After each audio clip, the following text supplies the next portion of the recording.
Decepções fazem parte da vida. Você e eu já passamos, ou vamos passar, por experiências de decepção.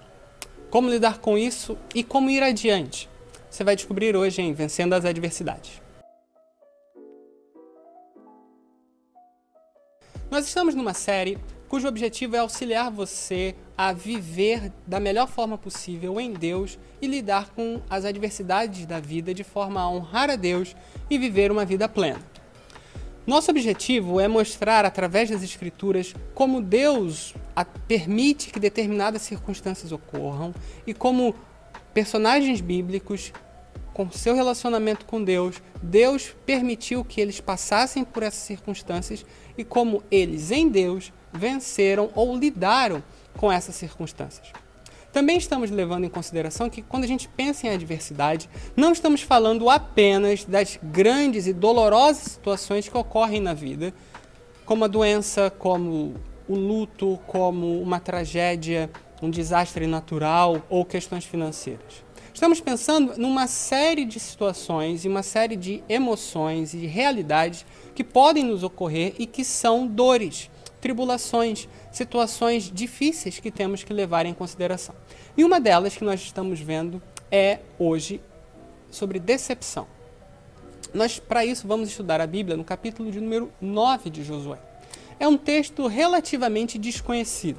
Quando você pensa em Josué, especialmente se você for um membro de uma igreja, você provavelmente sabe de Josué capítulo 1:8, que diz para que você deva ser forte e corajoso. Você provavelmente sabe da história de Raabe, em Josué 2. Talvez da história da abertura do Rio Jordão, em Josué 3. Sabe provavelmente da história das muralhas de Jericó, em Josué 6. Talvez sobre a questão da tribo de Ai, em Josué 7. Mas esse texto de Josué 9 não é tão conhecido. Ele fala sobre uma realidade que ocorreu com um povo chamado de Gibeanitas e levou em consideração o povo de Israel na condução de Josué. Mas antes é importante que quando a gente fala sobre decepção, é importante a gente definir o que a gente está falando ou o propósito disso. Quando a gente pensa em decepção aqui, a gente está pensando em duas possibilidades. A primeira é quando alguém próximo a nós fez promessas, disse compromissos, criou expectativas e não as cumpriu. Seja porque a pessoa deliberadamente enganou, mentiu, traiu, ou a pessoa até tentou, mas falhou. Isso acaba gerando decepções na vida. Isso é uma primeira forma de tentar explicar o que decepções ocorrem ou por que elas ocorrem. A segunda é porque talvez nós tenhamos expectativas nas pessoas que são frustradas. Expectativas talvez irreais, exageradas.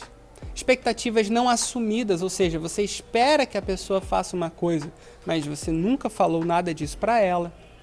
E você acaba se decepcionando com a sua própria expectativa. Isso também pode ocorrer. No texto especificadamente, nós vamos ver que as decepções ocorrem quando nós, muitas vezes, temos posturas erradas e acabamos confiando nos outros quando não deveríamos, ou quando nós depositamos expectativas e esperanças que não deveríamos colocar nos outros. Ou ainda, quando nós erramos ao fazer isso. O texto começa com uma realidade. Deus tinha dado ao povo de Israel uma missão, que era conquistar a terra prometida. Deus disse, a terra de vocês, eu estarei com vocês, vão lá e conquistem. E uma das missões que o povo tinha que fazer era limpar a área, ou seja, eles não poderiam realizar alianças com outros povos. Por quê?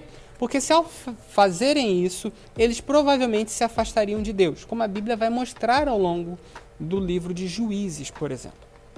O fato é, o povo começou muito bem, só que aí chegou um povo, o povo de Gibeá, e eles começaram a ver ao redor aquilo que o povo de Israel estava realizando com a graça e o poder de Deus. E eles pensaram, quando eles chegarem aqui, eles vão nos destruir, eles vão nos expulsar. Então, nós precisamos fazer alguma coisa. E o texto mostra que eles fizeram uma artimanha. eles criaram um esquema para poderem enganar o povo de Israel e a liderança do povo de Israel. Eles se vestiram de pano de saco, pegaram comidas apodrecidas e contaram uma história fantasiosa, dizendo que eles eram um povo longínquo, eles eram um povo que vinham de longe e que eles queriam fazer uma aliança com o povo de Israel. A Bíblia era clara no livro de Deuteronômio que eles não deveriam fazer isso. Só que o texto também vai dizer que eles não consultaram o Senhor e acabaram fazendo essa aliança. Pouco tempo depois, eles descobriram que tinham sido enganados pelos gibeonitas. E aí, verso 25 de Josué 9, mostra o que o povo teve que fazer. O povo teve que lidar com aqueles gibeonitas, porque o povo de Israel, tinha se comprometido, se aliançado com aquilo que Deus disse para eles não fazerem. Isso acaba tendo consequências. No capítulo de número 10, o povo de Gibeá recebe uma invasão de um rei próximo. E quem é que teve que ir lá ajudar? O povo de Israel. Por quê? Porque o povo de Israel tinha se comprometido com quem eles não deveriam ter se comprometido. Isso é importante porque aqui a gente tem um retrato de como esse povo enganou ao povo de Israel. Como o povo de Israel acabou se permitindo ser enganado e qual o resultado disso. E por que isso é importante? Porque essas realidades continuam ocorrendo nas nossas vidas. Não entre povos, talvez, mas entre relacionamentos. Então, como é que eles enganaram? A primeira coisa que eles fizeram, está no texto, no capítulo 9 de Josué, se você tiver uma Bíblia, eu quero convidar você a abri-la. Ele vai dizer que eles buscaram, através de mentira e de meias-verdades, enganar o povo. Então eles se disfarçaram, eles criaram toda uma história, uma narrativa, uma fake news, por assim dizer, para dizer que eles não eram o que eles eram. Se você observar, muitos dos nossos amigos e amigas que usam as redes sociais fazem exatamente a mesma coisa. Através de meias-verdades e meias-mentiras, eles criam uma imagem de uma coisa que eles realmente não são. Qual o objetivo? Criar uma boa imagem com vistas a obter alguma coisa. No caso, os gibeonitas queriam enganar o povo. E talvez alguém esteja fazendo isso querendo enganar você também.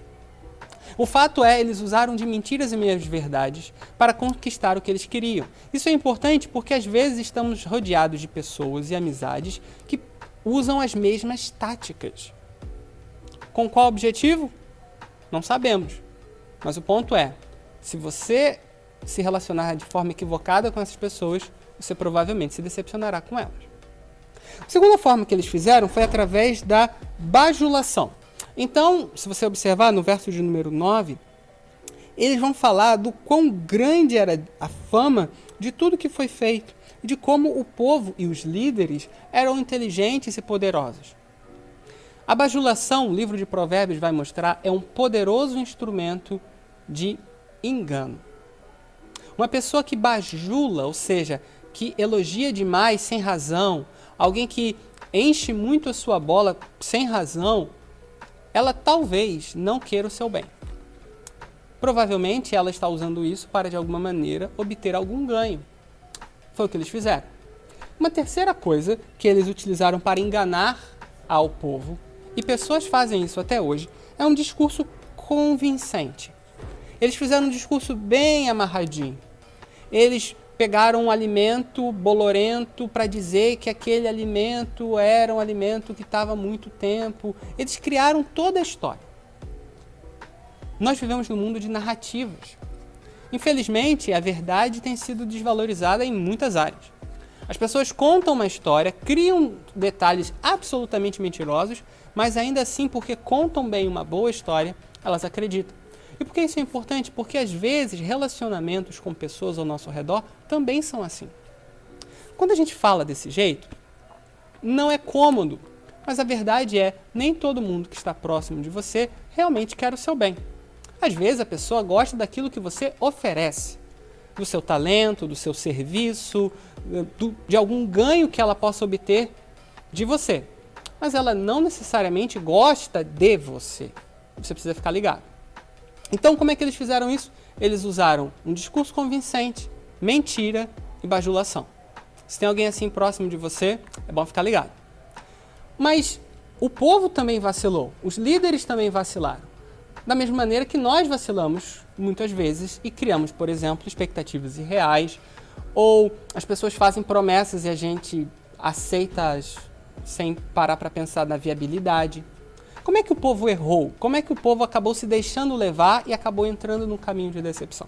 Primeiro, se você observar, eles acabaram sendo ingênuos. Porque o texto bíblico vai dizer algo muito importante. E é por isso que o texto está aqui, verso de número 14. Os israelitas, eles aceitaram os alimentos dos gibeonitas, que era um símbolo que eles estavam apoiando a aliança. E não pediram conselho ao Senhor. Eles ouviram o discurso e não foram ver as evidências. Porque veja, a realidade não é que o que as pessoas dizem que elas vão fazer. É o que elas efetivamente fazem. Porque eu posso dizer que eu quero algo bom, mas a minha prática mostra que eu só escolho coisas erradas. Eu posso dizer que eu quero ter um relacionamento com Deus, mas as minhas ações mostram que eu só gosto da bagunça e do erro e daquilo que é imoral.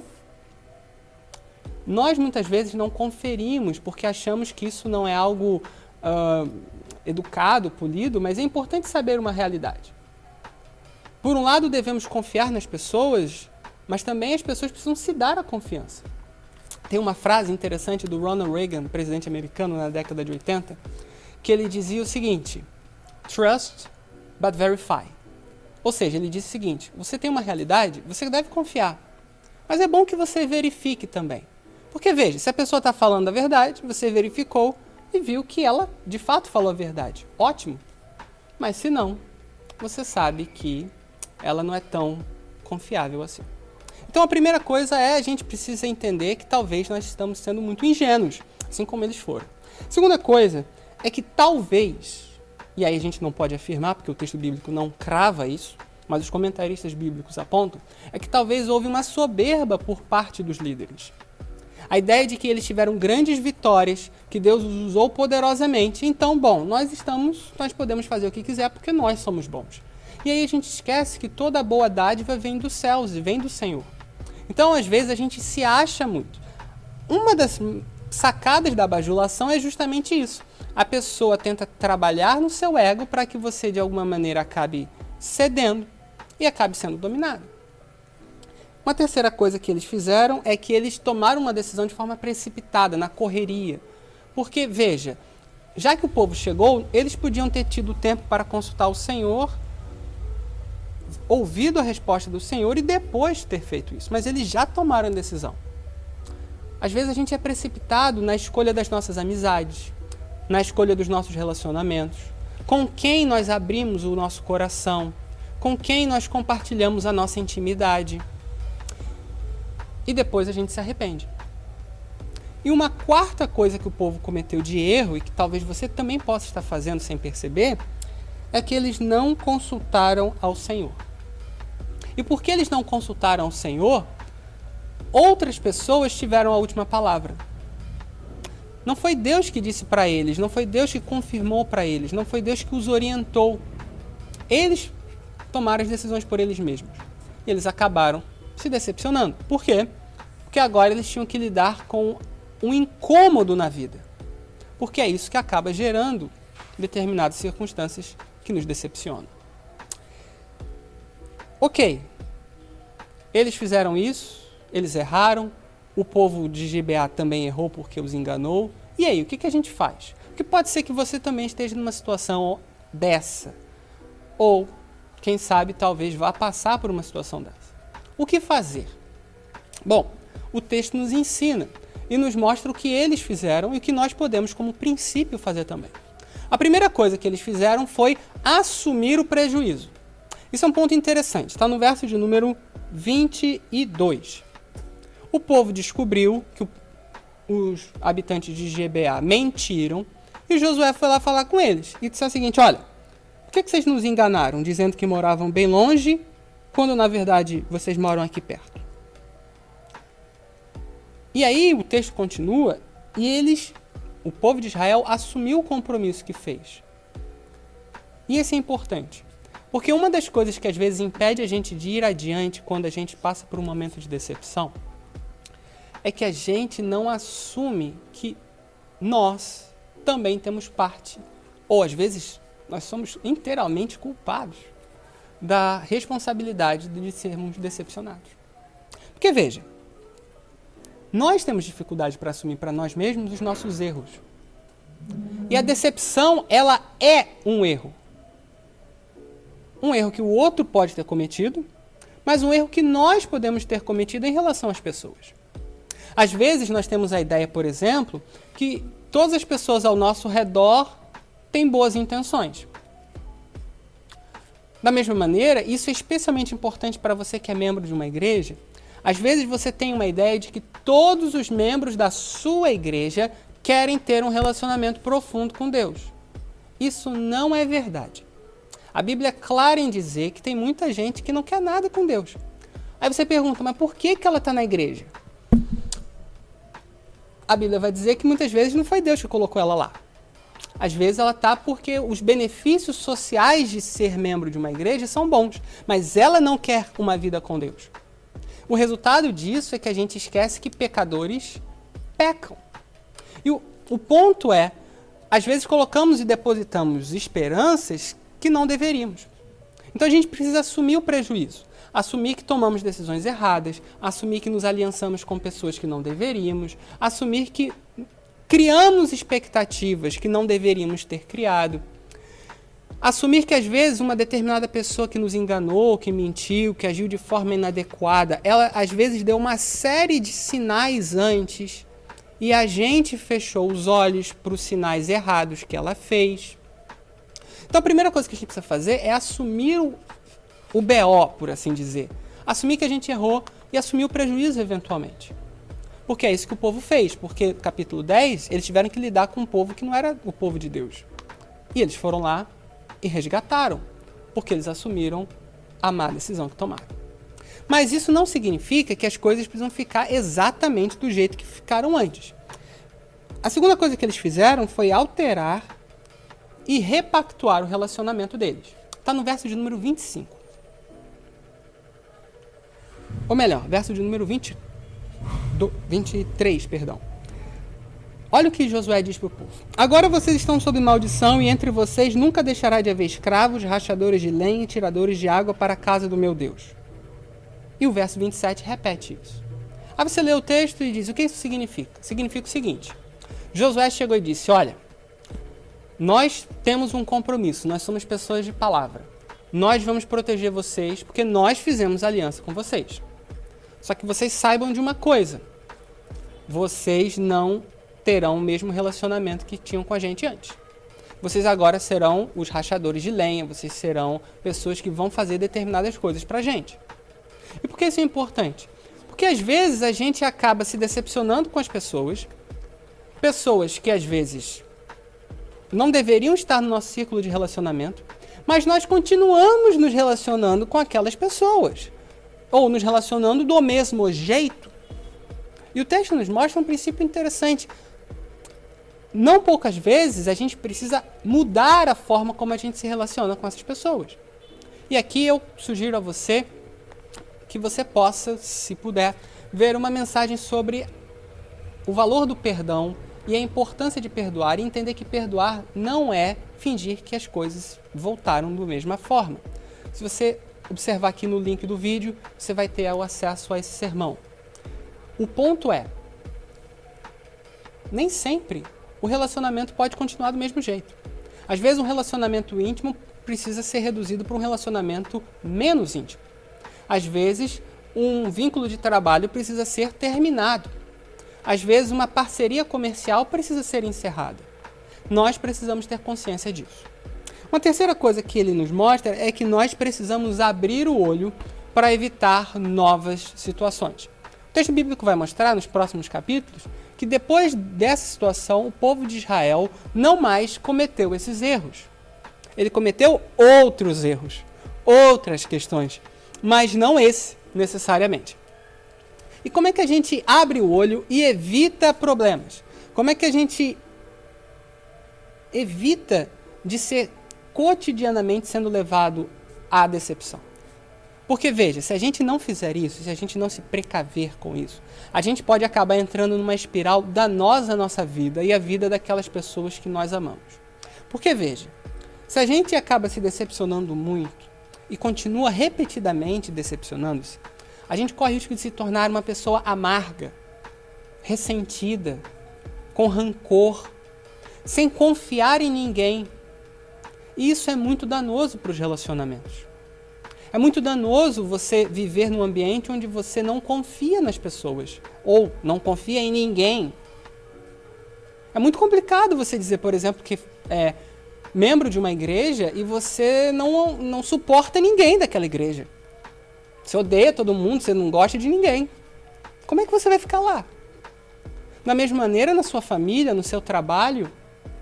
Então, nós precisamos ter uma expectativa saudável ou precisamos ter uma visão correta disso para que a gente não acabe sendo dominado pela amargura, pelo desprezo, pelo ressentimento, pelo rancor. E aí, como é que a gente faz isso? 3 sugestões para você. A primeira coisa é que você e eu precisamos diminuir as expectativas acerca das pessoas. A gente precisa lembrar que pessoas pecam, pessoas erram, pessoas vacilam, pessoas prometem coisas que elas tentaram cumprir, mas não cumpriram. Pessoas fazem promessas que elas deliberadamente sabiam que não iam cumprir, mas fizeram promessa a si mesmo. E você precisa também admitir que você também vacila pra caramba. Eu também vacilo pra caramba. Isso é importante porque nós precisamos entender que nós também frustramos as expectativas alheias. E nós também não devemos nos prender a elas quando elas não são reais. Porque veja, às vezes a gente ouve, especialmente no ambiente de redes sociais, que você não deve ter expectativa nenhuma e você não deve fazer nada por ninguém, porque a vida é sua e você faz o que você quiser. Isso não é bíblico. Isso não é bíblico. Se você é membro da igreja, a igreja tem uma expectativa acerca de você. Qual? A de que você vai buscar servir a Deus e ser um cristão digno, que vai usar os seus dons e talentos para a honra e glória do nome do Senhor. Isso não é uma expectativa irreal, isso é um princípio bíblico. Essa expectativa, ela existe e ela deve ser buscada por cada um de nós que somos membros de uma igreja. Eu não posso simplesmente dizer, não, cada um faz o que quiser. Isso não é bíblico. Se você casa com alguém, você espera que essa pessoa honre os votos de casamento que ela fez por você. Da mesma maneira que ela espera que você honre os seus votos de casamento. Por outro lado, a gente precisa reconhecer que às vezes algumas das nossas expectativas são absolutamente irreais, fantasiosas. Muita expectativa, muita decepção. Então a gente precisa diminuir as expectativas das pessoas e buscar o entendimento do Senhor de quais são as expectativas e as ordenanças certas acerca disso. Segunda coisa é não generalizar. Porque qual é a tendência? Quando somos decepcionados, a tendência é achar que todo mundo está errado, que ninguém presta. Você já deve ter ouvido a frase clássica, nenhum homem presta. Normalmente a pessoa teve um relacionamento equivocado, ou 2, ou escolheu um determinado tipo equivocado de rapaz para se relacionar.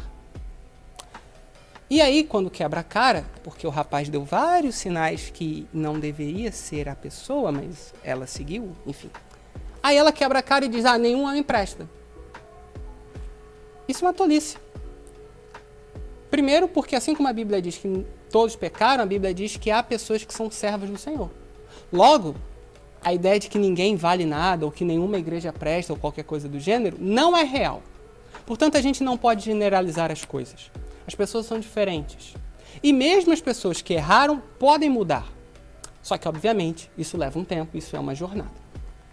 Uma terceira coisa é perceber os seus erros. Porque, veja, nós também erramos. Nós também criamos expectativas que não deveríamos. Nós, às vezes, não temos uma ideia saudável dos relacionamentos. E tudo isso precisa ser levado em conta com uma realidade. A realidade que nós precisamos depender do Senhor. O povo de Israel, naquele momento, decepcionou-se porque escolheu não confiar no Senhor. Escolheu confiar em si mesmo. E nós também fazemos isso. E quando fazemos isso, depositamos as nossas esperanças em outras pessoas. Depositamos as nossas esperanças em nós mesmos. E aí nós vamos nos decepcionar de qualquer jeito. Por isso, é importante que você dependa do Senhor. Que você confie no Senhor, que você se submeta ao Senhor. Para que Deus possa trabalhar no seu coração. Para que Deus possa estabelecer a sua vida. E para que Deus possa lidar com a sua situação.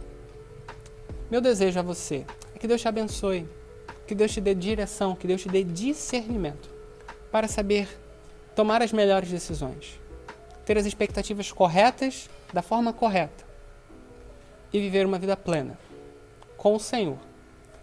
E se você passou ou tem passado por um momento de decepção, de ressentimento, de amargura, de rancor, de raiva, eu quero nesse momento orar por você, para que Deus trabalhe no seu coração.